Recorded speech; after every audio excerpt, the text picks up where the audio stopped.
Welcome to my YouTube channel. अभी teaching methodology शिक्षण विधि का क्वेश्चन डिस्कशन करने जा रहा हूं। इससे पहले भी हमने कई वीडियो अपलोड किए हैं। अगर आप और भी वीडियो देखना चाहते हैं तो आप मेरे यूट्यूब चैनल में जाके प्लेलिस्ट में जाके सब्जेक्ट वाइज वहां पे वीडियो दिया हुआ है, आप वहां पे जाके देख सकते हैं। क्वेश्चन है फर्स्ट, सीखने का मुख्य तत्व है। सीखने का मुख्य तत्व क्या क्या होता है? तो ऑप्शन है सीखने की इच्छा, अनुकूल परिवेश, सी ऑप्शन है प्रेरणा। तो सीखने का मुख्य तत्व क्या है? तो एक इच्छा होना चाहिए, इंटरेस्ट होना चाहिए, ये सही है। बी ऑप्शन अनुकूल परिवेश, इन्वायरमेंट पे भी डिपेंड करता है सीखना। प्रेरणा, ये तीनों पे डिपेंड करता है, तो उत्तर हो जाएगा ये सभी। नेक्स्ट क्वेश्चन है, डेवी के अनुसार शिक्षा एक है। ऑप्शन है सामाजिक आवश्यकता, व्यक्तित्व आवश्यकता, मनोवैज्ञानिक आवश्यकता, सैद्धांतिक आवश्यकता। तो डेवी के अनुसार शिक्षा एक मनोवैज्ञानिक आवश्यकता है। नेक्स्ट क्वेश्चन है, शिक्षा का खेल विधि का अर्थ है। शिक्षा में जो है खेल विधि का क्या मीनिंग है ये पूछ रहा है। तो खेल क्रियाओं द्वारा शिक्षा, आंसर क्या हो जाएगा? ए ऑप्शन, खेल क्रियाओं द्वारा शिक्षा। शिक्षा में जो है खेल विधि का मीनिंग होता है। नेक्स्ट क्वेश्चन है, पाठ योजना तभी सही बन सकेगी जब शिक्षक को, पाठ योजना कब सही बनेगा? जब शिक्षक को, ऑप्शन है छात्रों के पूर्व ज्ञान का पता हो। कोई भी पाठ्य योजना टीचर तभी सही तरीके से बना सकता है जब छात्रों के बारे में उसे क्या पता है, उसका क्या पढ़ाई का स्तर है, ये पता होना चाहिए। तो ए ऑप्शन सही है। बी ऑप्शन है विभिन्न शिक्षण विधियों का ज्ञान हो। तो टीचर को है टीचिंग मेथड डिफरेंट टाइप के वो ज्ञान होना चाहिए। सी ऑप्शन है शिक्षण सिद्धांतों का ज्ञान हो, ये भी सही है। आंसर क्या हो जाएगा? डी ऑप्शन ये सभी। आंसर हो जाएगा डी ऑप्शन ये सभी। नेक्स्ट क्वेश्चन है, शिक्षा में प्रयोजनवाद की विचारधारा का प्रवर्तक कौन था? तो शिक्षा में प्रयोजनवाद का विचारधारा का प्रवर्तक जो है सो अमेरिकन साइकोलॉजिस्ट विलियम जेम्स था। आंसर हो जाएगा C option, William James. Next question है, शिक्षण का डाल्टन विधि आरंभ करने का श्रेय किसे है? तो डाल्टन विधि आरंभ करने का श्रेय जो है सो जाता है हेलेन पार्कहर्स्ट को। तो आंसर क्या हो जाएगा? B option, Parkhurst. अगला सवाल है, छोटे बच्चों के लिए शिक्षा का माध्यम होना चाहिए। मातृभाषा, अंग्रेजी भाषा, क्षेत्रीय भाषा, राष्ट्रभाषा। तो छोटे बच्चे के लिए जो है सो शिक्षा का माध्यम मातृभाषा होना चाहिए। आंसर हो जाएगा ए ऑप्शन, मातृभाषा। नेक्स्ट क्वेश्चन है, संदर्भ पुस्तकें एवं अन्य पाठ्य सामग्रियों के अध्ययन से क्या लाभ है? ऑप्शन है ज्ञान में व्यापकता आती है। बी ऑप्शन है परीक्षा में अच्छे अंक प्राप्त होते हैं, आनंद प्राप्त होता है। डी ऑप्शन है निर्णय शक्ति का विकास होता है। तो अन्य पाठ्य सामग्रियों के अध्ययन का जो है मेन पर्पस होता है वो ज्ञान में व्यापक लाने के लिए। तो आंसर क्या हो जाएगा? ज्ञान में व्यापकता आती है।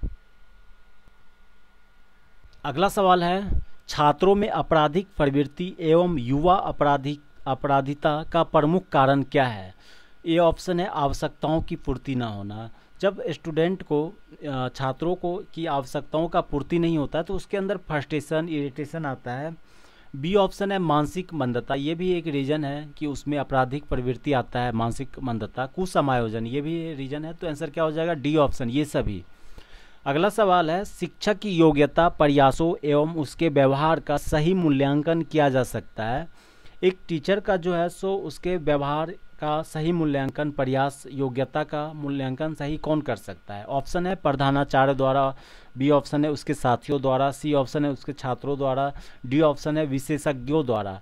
तो सबसे सही मूल्यांकन जो है उसके छात्रों द्वारा किया जा सकता है, क्योंकि एक टीचर जो होता है वो स्टूडेंट को पढ़ाता है, तो स्टूडेंट को सबसे अच्छी तरह से जानकारी होता है, अच्छी तरह से कि टीचर जो है किस तरह से पढ़ा रहा है, उसके और उनका टीचिंग मेथड क्या है। तो आंसर क्या हो जाएगा? उसके छात्रों द्वारा। नेक्स्ट क्वेश्चन है, ऑपरेशन ब्लैक बोर्ड नामक कार्यक्रम किसके लिए है? तो ऑपरेशन ब्लैक बोर्ड जो है सो कार्यक्रम 1987 ईस्वी में शुरू किया गया था। ये प्राइमरी स्कूल के लिए था।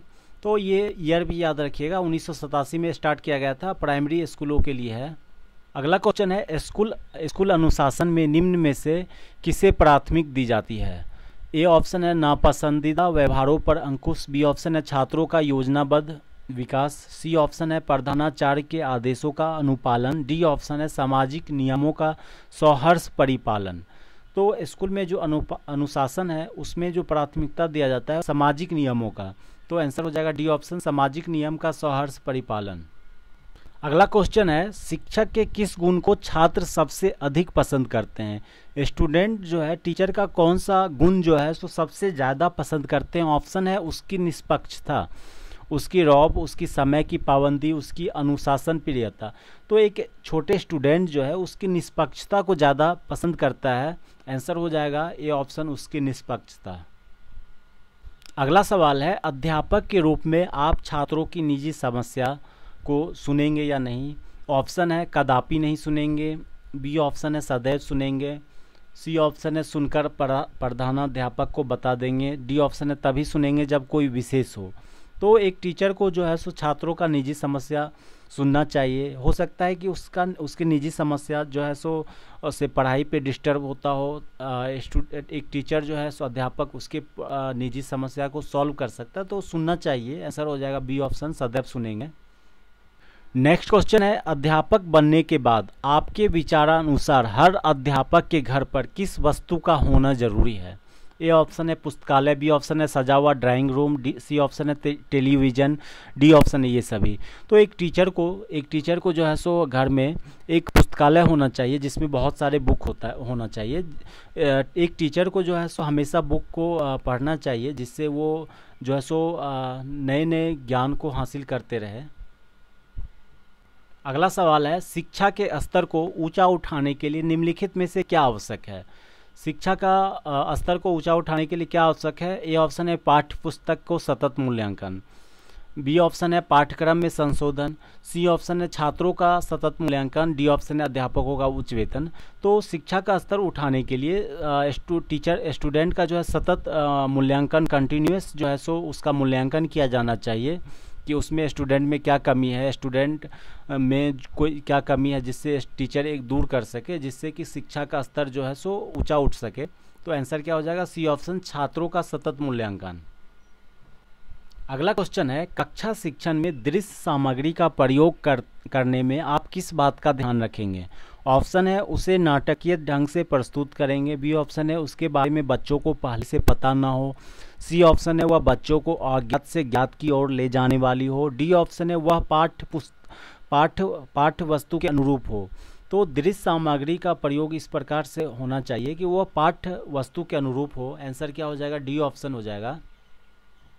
नेक्स्ट क्वेश्चन है छात्रों का विश्वास प्राप्त करने हेतु शिक्षक उनके साथ कैसा व्यवहार करना चाहिए। ऑप्शन है माता जैसा व्यवहार करना चाहिए, बी ऑप्शन है मित्र जैसा व्यवहार करना चाहिए, सी ऑप्शन है गुरु जैसा व्यवहार करना चाहिए, डी ऑप्शन है पिता जैसा व्यवहार करना चाहिए। तो एक छात्रों को विश्वास प्राप्त करने हेतु शिक्षक को एक फ्रेंडली होना चाहिए, मित्र जैसा व्यवहार करना चाहिए, जिससे टीचर से पूछने में या कुछ में भी वो कोई संकोच नहीं करे। तो उत्तर हो जाएगा मित्र जैसा व्यवहार करना चाहिए।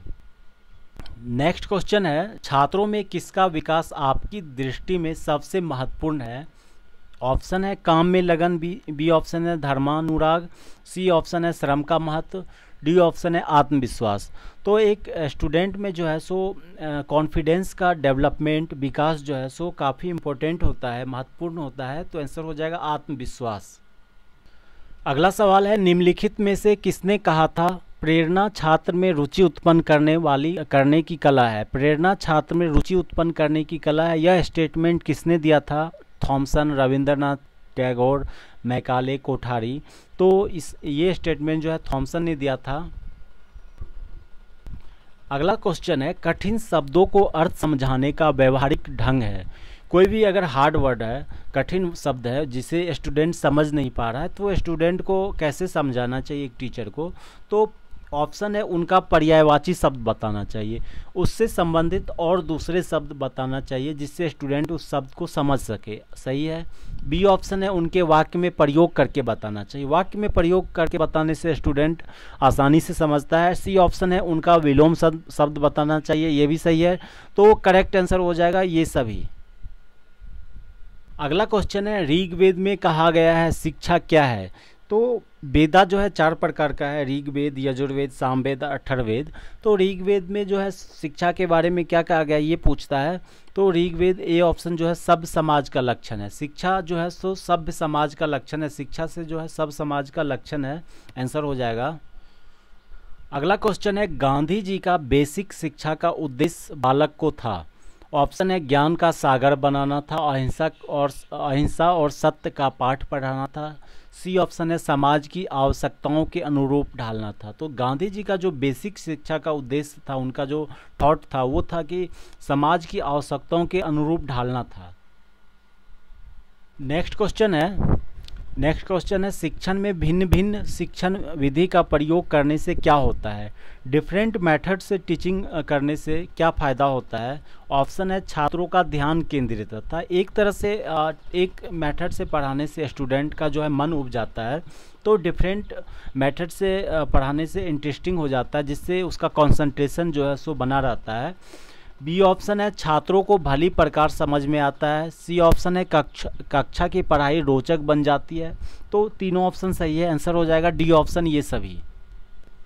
अगला सवाल है शिक्षक को कक्षा शिक्षण के दौरान इस बात का पूरा ध्यान रखना चाहिए कि। ए ऑप्शन है छात्र प्रसन्नता पूर्वक पढ़े। तो एक टीचर को सिर्फ इस पे ध्यान नहीं देना चाहिए कि छात्र प्रसन्न रहे, ये ध्यान देना चाहिए। बट दूसरा ऑप्शन देखिए, पाठ पढ़ाने का कार्य पीरियड के समय पर पूरा हो जाए।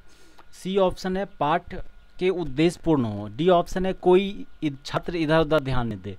तो इस ऑप्शन में सबसे सही करेक्ट आंसर कौन सा है ये चुनना है। तो इसमें सी ऑप्शन जो है पाठ के उद्देश्य पूर्ण हो, जो पर्पस है पढ़ाने का पाठ का उसको पूर्ण होना चाहिए, वो ज़्यादा इम्पोर्टेंट है। तो आंसर हो जाएगा सी ऑप्शन हो जाएगा, पाठ के उद्देश्य पूर्ण हो।